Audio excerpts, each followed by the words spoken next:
રાજકોટ જિલ્લાના જેતપુરમાં ટેકાના ભાવે મગફળી ખરીદી કેન્દ્રમાં સર્વર ડાઉન હોવાથી ખેડૂતો હેરાન થઈ રહ્યા છે. જેતપુર શહેરમાં 3 એટલા સ્થળે ટેકાના ભાવે મગફળીની ખરીદી કરવામાં આવી રહી છે અને જેમાં વહેલી સવારથી ખેડૂતો પોતાની મગફળી લઈને એ ખરીદી કેન્દ્ર ઉપર પહોંચ્યા, પરંતુ સર્વર ડાઉન હોવાથી ખેડૂતો હેરાન પરેશાન થતા નજરે પડ્યા હતા. ચાપરાજપુર રોડ પરના ખરીદી કેન્દ્રમાં 150 જેટલા ખેડૂતોને બોલાવાયા હતા, પરંતુ ખેડૂતોની મગફળીનું વજન કર્યા બાદ બિલ બનાવતી વખતે સર્વર ડાઉન થયું હતું. પરિણામે બિલ માટે ખેડૂતોએ કલાકો સુધી રાહ જોવાની નોબત આવી હતી.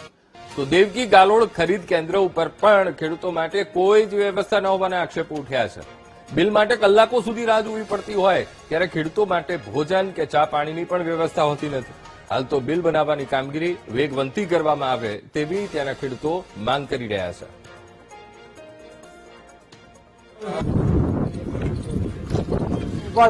અને સવારના પોરમાં અમારો મગફળીમાં વારો આવી ગયેલ છે, છતાં અત્યાર સુધી આજે 3 વાગ્યા છતાં બિલ બન્યું નથી. 150 ખેડૂત હેરાન થાય છે. એમને કાયમીના ધોરણે આ પોઝિશન રહેશે. અમે જયારે બિલ બનાવવા જાય છે ત્યારે એમ કે છે કે સર્વર ડાઉન છે, સર્વર ડાઉન છે.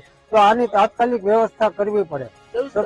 તકલીફ એટલે ગામની બારોબાર, જેતપુર તાલુકાની બારોબાર આવડ્યા મંડળીની વ્યવસ્થા છે, એટલે 150 ખેડૂતને ખાવા પીવાની કોઈ વ્યવસ્થા નથી. ખબરનો અહીંયા હું માંડવી લઈને નાખી છે, હજી એક બિલ બન્યું નથી. 150 ખેડૂત હેરાન થાય છે.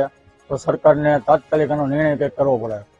જમવા બમવાની બધી અહીંયા કોઈ પણ જાતની બારી સુવિધા નથી. રોડ માથે અંદર ખેડૂત બધે ભૂખાને તરસા રહે છે. તકલીફ બહુ પડે છે. અમારી માંગ એવી છે કે બિલ ફટાફટ બનવા જોઈએ. આજે આધારની સાઇટ છે ને એ સવારથી બંધ જ છે, ચાલુ જ નહીં થતી. NEML થી સરના પણ કોલ આવ્યા છે કે એ લોકો અપડેશન કરે છે અને પ્રોસેસ વહેલી તકે અમને ચાલુ કરાવશે. તો એક બિલ બન્યા નથી. અમે રોજના 150 થી 200 ખેડૂતને બોલાવીએ છીએ.